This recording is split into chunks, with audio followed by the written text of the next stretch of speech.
Hindi nagpilit ang dating PIDEA agent na si Jonathan Morales at nanindigang hindi niya muna isisiwalat ang kasarian ng confidential informant na nagdadawit kay Pangulong Bongbong Marcos sa isyu ng iligal na droga. Sabi ni Morales, masyadong mapanganib para sa informant kung isisiwalat niya ang identity nito. Ayan, si Jane Codnita magbabalita.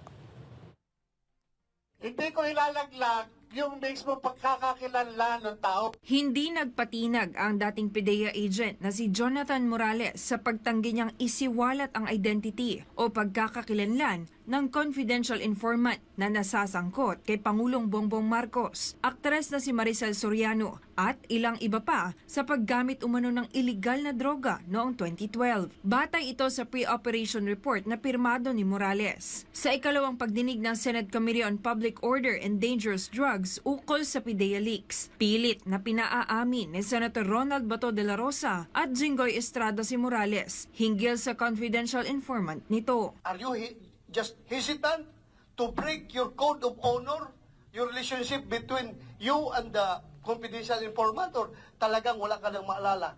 Kasi your reputation is at stake here. Your Honor. Your reputation is as a resource person is at stake here. Pag hindi mo ma-remember. Ano ba? He or she? Your Honor. He or she? Babae, laki.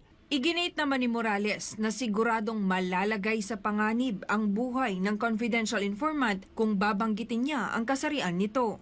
Your Honor, yung mahirap kasi kung i-divulge ko yung kasarian ng confidential informant, Your Honor, makakanib ang buhay noon.